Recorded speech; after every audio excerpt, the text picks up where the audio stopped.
As the boycott of Israeli goods and products continues, another aspect is the cultural boycott of Israel.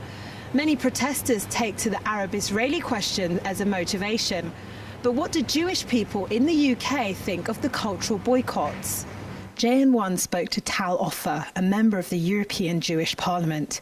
He began by describing the activities of one main protest group. There is a movement called BDS, who is really vocal, militant about attempts to boycott Israeli artists, academics, and any other form of Israeli arts that comes to the UK.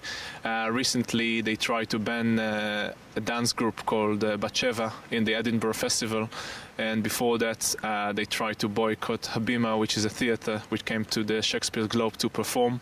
The main wave of boycotts against Israel began in 2005, and aside from encouraging people to boycott Israeli products, they also target Israeli sporting, cultural and academic institutions. Sanctions have been placed on Israeli diplomatic and economic forums.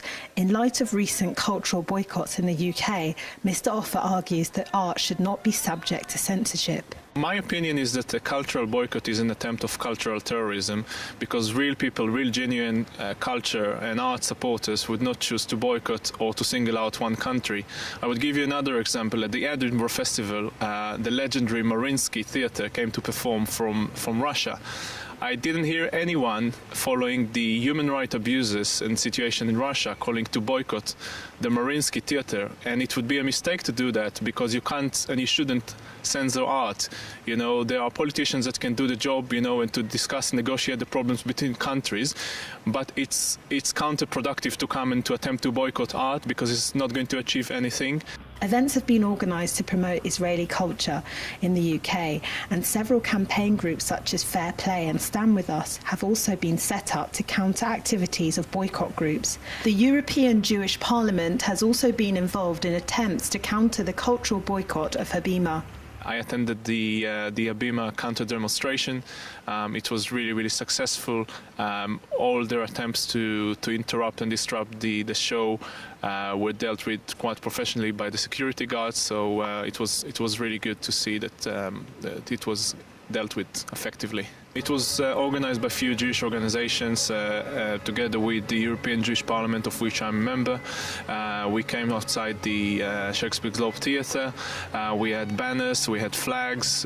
We put some Israeli songs, Israeli music to counter the demonstration of the BDS movement, who mainly chanted apartheid slogans and anti-Semitic chants against Israel, against ourselves.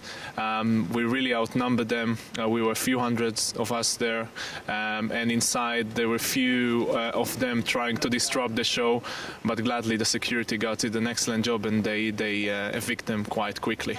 With his belief that cultural boycotts are an attempt of cultural terrorism, Mr. Ofer argues that the protest movement should seek alternative ways to get their point across.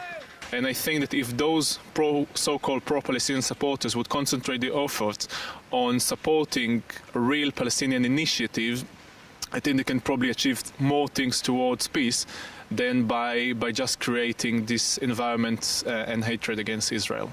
Tal Ofer also believes that more can be done to ensure that the boycotts do not continue.